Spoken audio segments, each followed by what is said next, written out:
ചെടി എനിക്ക് ഇറക്കി കഴിഞ്ഞിട്ട് അടിപൊളിയാന്ന് പറഞ്ഞാ പോരോ. ഇതിപ്പോ ഞാൻ പറഞ്ഞാണ്ട് അഭിനയിപ്പിച്ച മാതിരിയായല്ലോ. ഇതിന്റെ സ്വന്തം താത്താന്റെ മോള് വീഡിയോ എടുക്കല്ലേ എന്നാണ്ട് ചോദിച്ചാൽ മതി. അപ്പൊ പിന്നെ ഓള് മാറ്റിക്കാണ്ട് വന്ന് വീഡിയോന്റെ മുന്നിൽ അങ്ങോട്ട്. അപ്പൊ ഇന്ന് നമ്മൾ എന്താണ് ഉണ്ടാക്കാൻ പോകുന്നത് നിങ്ങൾക്ക് അറിയോ? ബീലബാലിലും സൈലബാലിലൊക്കെ ട്രെൻഡിങ്ങിൽ ഓടിക്കൊണ്ടിരിക്കണ ചീസ് ബോംബ്. അതാണ് നമ്മളെ ഐറ്റം. ഷുഗർ കട്ടില്ലോലൊന്നും ഈ വൈക്ക് വരണ്ട, അല്ലാത്തോലൊക്കെ ഇങ്ങോട്ട് പോയി. ഞാനിവിടെ എടുത്തിട്ടുള്ളത് നേരെ വെർമസെല്ലിയാണ്. ശരിക്കും ഇതിന് കുനാഫാഡോണ് വേണ്ടത്. ആ സാധനമല്ല ഈ സാധനമല്ല എന്ന് വെച്ചിട്ട് ഉണ്ടാക്കാതെ ടീമല്ല ഞാൻ. ഇല്ലത് കൊണ്ട് ഉണ്ടാക്കുന്ന ടീമിൽ പെട്ടതാണ്. അപ്പൊ വെർമസെല്ലി നമ്മൾ പൊടിച്ച് കാണ്ട് ബട്ടറിൽ അങ്ങോട്ട് റോസ്റ്റ് ചെയ്തെടുത്തു. ഇനി എനിക്ക് ഹോം മെയ്ഡ് ആയിട്ടുള്ള പിസ്താഷ്യോ ബട്ടറും കൂടി ചെറിയ നല്ലപോലെ അങ്ങോട്ട് മിക്സ് ചെയ്തു. ഇനി ഒരു ചെറിയ ബൗൾ എടുത്ത് വീഡിയോയിൽ കാണുന്ന പോലെ അങ്ങോട്ട് സെറ്റ് ചെയ്തു. ഇനി ഇതിന്റെ ഉള്ളിൽ വരുന്ന ഫില്ലിങ്സിനായിട്ട് ക്രീം ചീസും പൗഡർ ഷുഗർ ഒക്കെ ഇട്ട് മിക്സ് ചെയ്ത ആ ഒരു ഐറ്റം റെഡി. ക്രീം ചീസും നമ്മൾ ഹോം മെയ്ഡ് ആയിട്ട് ഉണ്ടാക്കി എടുത്തിട്ടുള്ളതാണ്. ഇനി മുകളിൽ കുറച്ചും കൂടി വെർമസെല്ലിന്റെ കൂട്ടിട്ടുള്ളൂ. നല്ലപോലെ ഒന്ന് അമർത്തി ഒരു പ്ലേറ്റ് ടപ്പേന്നും പറഞ്ഞ അങ്ങോട്ട് തട്ടിക്കൊടുത്താൽ മാത്രം മതി. അപ്പൊ നമ്മൾ സാധനം അങ്ങോട്ട് ചാടി മിൽക്ക് ചോക്ലേറ്റും വിപ്പിംഗ് ക്രീമും മെൽറ്റ് ആക്കിയിട്ടില്ല ഗനാഷും കൂടി മുകളിൽ ഇങ്ങനെ ഒഴിച്ചു. അതിന്റെ മുകളിൽ കുറച്ചും കൂടി മൊഞ്ചു കൂട്ടാൻ വേണ്ടിയിട്ട് പിസ്താഷ്യോ സോസ് ഇങ്ങനെ സ്പ്രെഡ് ആക്കി കൊടുക്കുക.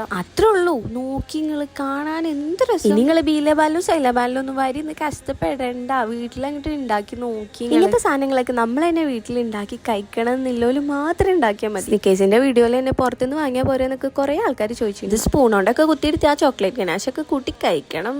സ്വർഗം.